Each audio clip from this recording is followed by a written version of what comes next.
Hello, my people, and welcome back to Night TV.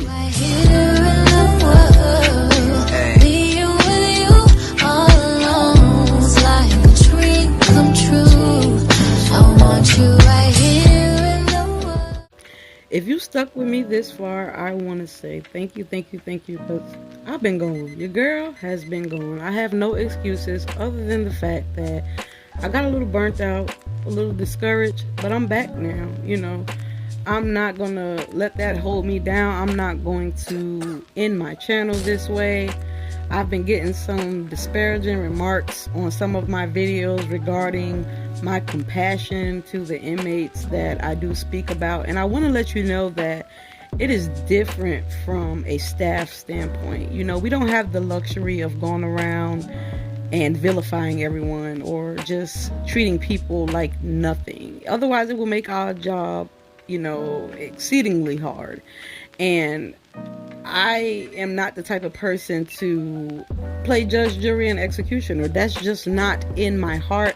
That's not my character. So if that offends some of you, as it did in my Erica Butts and Shaquan Dooley videos, then I'm not going to apologize for it because I can't change who I am. But I'm going to say that maybe, just maybe, you need to dig a little deeper in your assumptions and just understand that everybody is not the same way. I understand that these people did some horrible things and they've already been judged. They've already been adjudicated and they are serving their time. It's not going to change the facts, the details, the nature and the seriousness of the crime for me to go in there and just treat them like dirt. I mean, society is already doing that. But I'm not going to stay on that subject for too long because, in the comments I said what I said. I'm going to stand on it 10 toes down. That's just how I do. But understand that there's a method to the madness. I'm not going to go into a prison setting and make my job hard by being nasty to people. And if that's not understood, then I thank you for watching. If you decide not to stay because of the way that you feel, I can't do anything about that. But the fact remains that I did what I had to do to survive. If you made it this far, then you understand that today's Death on a Dirt Road episode is going to be a podcast. I would come on video and do this live, but I just came off vacation. I got off work and I decided, you know what, I need to keep things going. So I'm doing this on the fly. I decided to make it a podcast so that, I can just choose the lesser of two evils. And I decided that a video is better than no video. So today's Death on the Dirt Road feature is going to be that of Erleen Young. Although this is a podcast episode, it's not going to be any different. At the end of the video, I'm going to give my thoughts on Miss Young. So stay tuned for that. Let's get right into this case. First on the witness stand was Miss Leslie Mae Green in the murder trial of her daughter, Miss Erleen Young, who was accused of killing her toddler son, Timothy Young. Miss Green was the wife of James Green, who testified. She gave detailed testimony of the treatment of her grandson, Timothy. She told the same story her husband did about taking Timothy to Richland Memorial Hospital and observing his injuries. Editing Nike here, and this is right about the time where I would include photos, but this case is so old, there are no photos to find. So I just wanted to make that note and let you all know that I did dig trying to find photos, but there just were none. The only photos I found of Miss Erleen were very old, as you can see. So yeah, she testified that she called the Department of Social Services and DSS, a social worker in charge of Timothy's case, 4 times, and said the worker did check on Timothy twice. Ms. Green said Erleen was an epileptic and subject to periods of anger and silence. That's important, so keep it in your back pocket. She said her daughter had twice been a patient at the South Carolina State Hospital, which is no longer in existence, once after attempting suicide. On cross-examination, Ms. Green said she was aware of Erleen's complaint of sexual abuse by her husband, James Green. She also stated that she was aware an arrest warrant for rape had been signed by Erleen Young against James Green. Mrs. Green said an illegitimate child of Erleen's Lemuel Porterfield died in March 1973 of a broken neck. So this is a pattern here because Timothy also died of a broken neck. She said her daughter, who was living in Hopkins at the time, called the ambulance service to take Lemuel to the hospital. She said that in order to get the ambulance to respond swiftly, she told the attendants Lemuel had fallen from a high chair. She had no high chair, Mrs. Green said. Another witness was Henry Porterfield, Erleen's brother. He said he had seen his sister abuse Timothy. And you know what? This makes me so angry because all of these people were sitting around watching this baby get abused and they just let it go on this far. And although the mother said she called DSS, I mean, what happened to taking the baby out of Erleen's custody? Something. I mean, how can you watch? But he said he had seen his sister abuse Timothy. One night she got a belt. Timothy was doing nothing but sitting on the floor. This is a 2-year-old baby, you guys, might I add. She was upset with her husband. She wound the belt around her hand and began beating Timothy with the belt buckle. In testimony, a neighbor said she heard Timothy being beaten and that he cried the whole day. He died last July 3rd, and the child's grandfather testified he knew the child was being beaten. Now, it's important to add that this case took place in the 1970s and that Erleen is one of the longest, if not the longest serving female inmates in South Carolina. That being said, I'm sure that police were around when all of this was taking place. I mean, I know it was a different time, but how can you sit there and know about a child abuse case and not doing do anything? And I'm sure most of these people are long dead, or if they're not, I would like to have a sit-down conversation with them and ask them, what was your point of testifying in the trial? Like, you did nothing when it was important. I knew he was being beaten, but I didn't know who beat him, said James Green of Columbia, grandfather of Timothy, who died of a broken neck on his second birthday, July 3rd, at Richland Memorial Hospital. Green identified himself as a stepfather of Erleen Young. The witness told the jury of 6 men and 6 women of an incident at Richland Memorial which occurred 7 or 8 months before the death of the child. Green said he knew the child was being mistreated then because neighbors of the Youngs on Waverly Street in Columbia were talking about it. Green said when he went to the hospital, he found the child had a swollen right elbow. Attorney Robert Mance, who spoke on behalf of Erleen Young, denied that there was any evidence presented to indicate the child had been abused over a 2-year period. He said the child died of a broken neck and that there had been a showing of abuse, but that had nothing to do with the death of the child. Well, sir, what was it? Mance said his client admitted hitting the child on his legs, but she denied ever slapping him in the face. He said there was no testimony from anyone who ever saw Erleen Young strike Timothy in the face, but there was testimony that Willie Young had hit the child hard enough to knock him down. Erleen Young testified in her own defense against Mance's advice. On the witness stand, Ms. Young exhibited several different emotional reactions, changing swiftly from one to the other. I've seen that happen before. Although it had been stipulated that she has an IQ of 68, Mrs. Young appeared at times to be condescending in her attitude. At other times, her eyes flashed in anger as she denied abusing her young son, and she acted as though she were about to weep. Mrs. Young said she did whip the child on occasions to discipline him. He was 2 years old. But she never hit him anywhere except on the legs.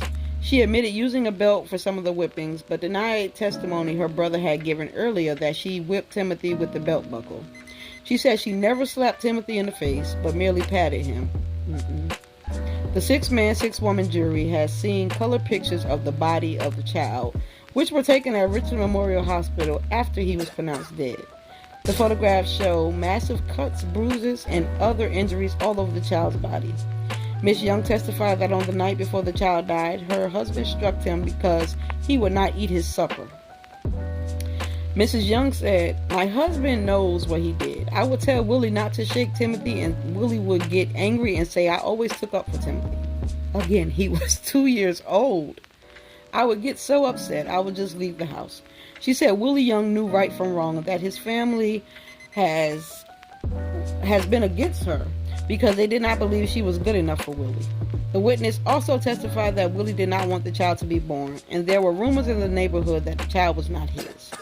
When questioned by Anders about her relationship with her husband, Erleen said, "To me, we were just roommates. Willie turned me against him.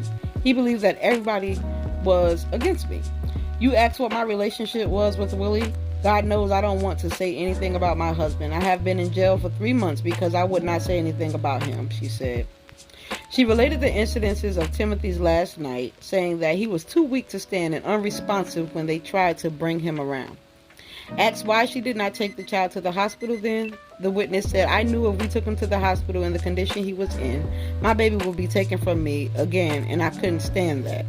So death was better than foster care, okay." Previous testimony revealed that Timothy was placed in custody of his maternal grandparents in August 1975 after a hospital stay for a fractured elbow. The mother denied all responsibility for old and new injuries on the child's body at the time of his death and said, "I always told Willie he was hitting him too hard. I asked him why he had to hold Timothy over his head and shake him. Willie said he was hitting him that hard. He wasn't hitting him that hard." During his testimony, Willie Young admitted striking the child on that fateful night in July, but said it was a blow that would not have resulted in the child having a broken neck. Dr. Henry Hall, the Richland County physician, testified earlier that the child's neck was broken when he was slapped on one cheek and then on the other, creating a whiplash effect. All testimony in the case was completed. The judge was to charge the jury following final arguments by attorneys. All in all, Ms. Young received life with the possibility of parole. She has gone up for parole several times but has been denied ever since, which is always a source of contention for her. But you'll hear more about that following my thoughts. So all in all, just to sum up this case, Timothy Young died of a broken neck. His mother stated that the father did it. The father said that the mother did it. It was just a whole mess. But as you heard, Erleen Young had a son who died earlier, Lemuel Porterfield, of a broken neck. So this seems to be a pattern, that the anger in her just makes her go off and do these horrible things. Now, she does have a daughter, and the daughter was not harmed during this case. I don't know if she has a thing against boys, which could be representative of her problem with men, being that she stated in her own words that she was abused by her stepfather, James Green. But I'm not going to psychoanalyze Miss Young. I'm just going to tell you all that there is a pattern of behavior that was evident during the trial, and it became evident during her time in the South Carolina State Hospital. Now, it is important to note that South Carolina no longer has mental facilities. You can go into prison and be sent to WellPath, which is really for incarcerated people. So the average Joe on the street cannot have a mental breakdown and be sent anywhere for treatment. They have to go to prison, which makes no sense to me. I met Erleen Young in 2012 when I first started my tenure at Camille Griffin Graham Correctional Institution.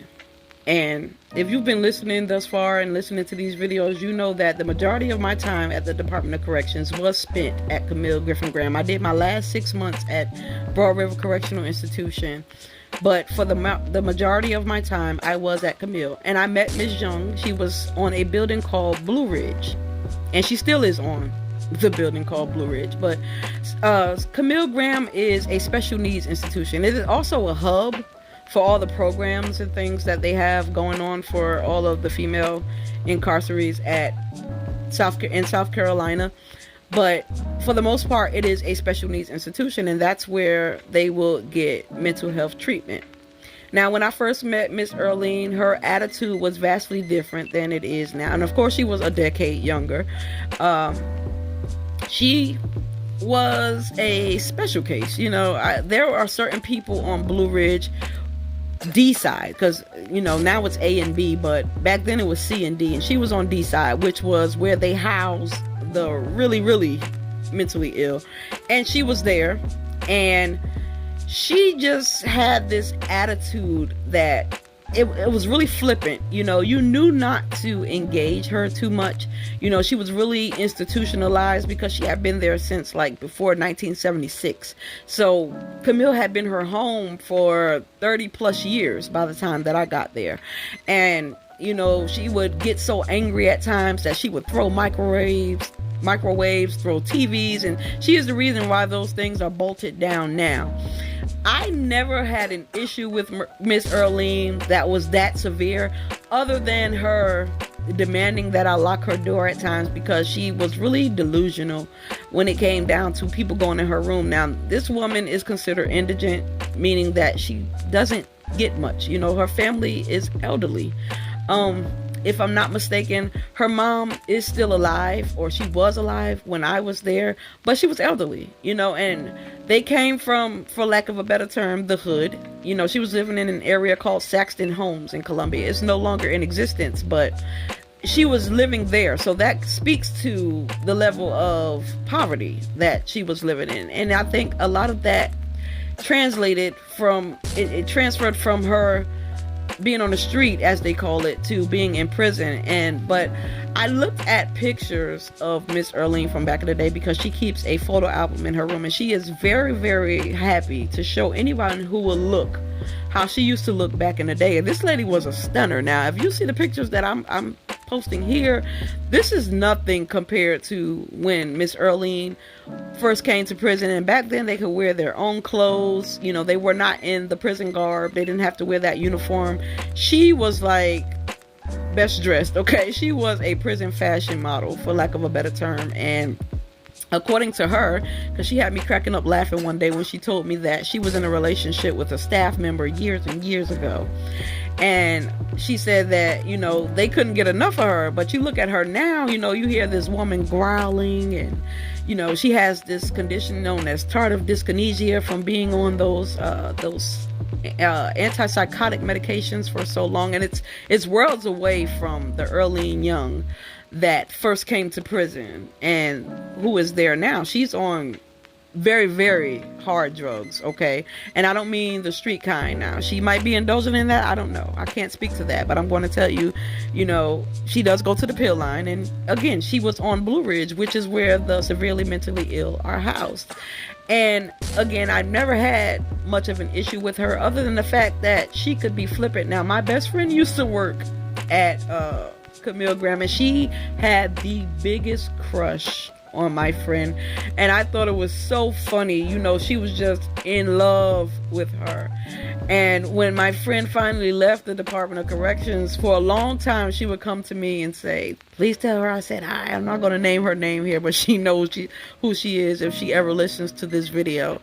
But on a more serious note, I did speak to her regarding her case because, like I said, I used to engage them in conversation. I wanted to know how much they were willing to share regarding their cases, because a lot of people live in denial.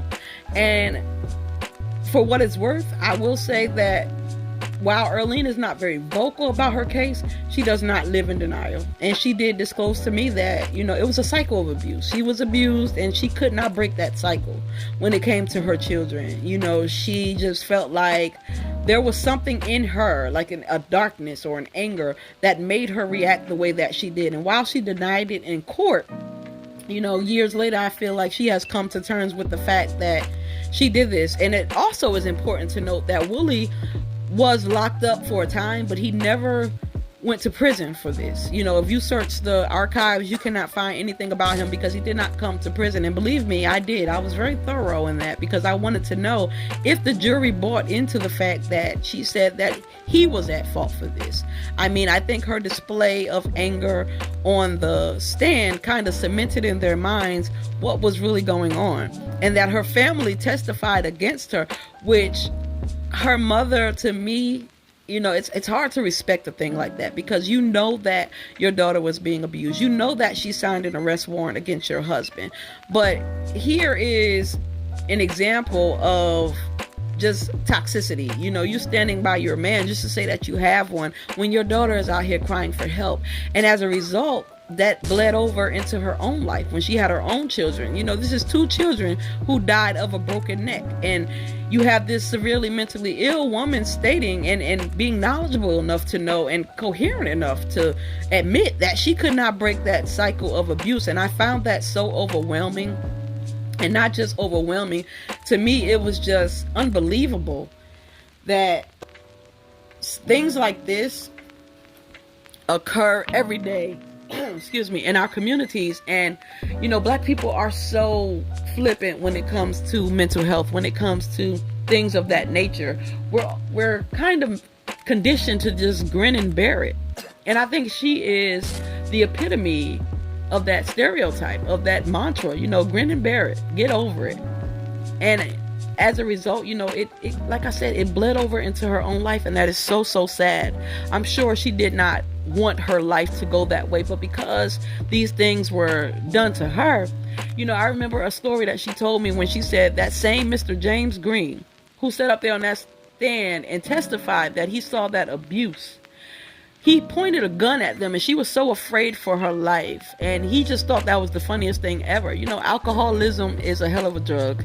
And, these things occurred as a result of that. And here it is, when she has her own children, those things that were done to her, that anger just propelled her to do the most unthinkable things. But, to this day, I have no issues with Miss Erleen. I hope that she gets the help that she needs, because it's not in the prison system. You can medicate a person all you want, but it's doing nothing but continuing to mentally destroy her. She growls when she walks. We used to be on that building because I was on night shift for a time, and I would go in that building and I would walk down the hallway, and she just, like, her face would be plastered to the little slit in the door. And it got to the point where I refused to walk down that hallway. We had to do count at certain times throughout the night. And I would, we had a flashlight. And imagine putting your flashlight, shining it on a door, and someone's face is plastered against it. And this woman had wild hair, she had wild eyes. It was just the scariest thing ever, to the point that I said, what, forget this. If they write me up, they write me up. I'm not doing any more rounds down here. And I would lock the doors because it was a scary sight. That's what those psychotropic drugs did to these people, and is continuing to do. So it's really, really tragic just reading this story, hearing what occurred and why it occurred, and knowing that I worked with this woman for so many years, and when she was lucid, she told her story with the clarity of just any other normal person. But when she was gone, and she is the reason why the TVs and the microwaves are bolted down. She is the reason why they are not allowed to have hot pots on that side, because she was throwing hot water on people as a means of revenge whenever she got angry. And her anger was not always justified. It was not always understood. She would make a mountain out of a molehill because that's what her mind told her to do. But I'm going to wrap this case up here. I hope you guys enjoy this episode of Death on a Dirt Road. Hopefully I'll be back to a consistent schedule, but I wanted to get this video out here because I feel like I owed you all. I have been gone for quite some time, and I'm trying to get back into the swing of things. These comments are keeping me going, good, bad, and indifferent. So, continue to support your girl, and I'll see you guys in the next episode. Have a great one. Right here in the world. I want you right here.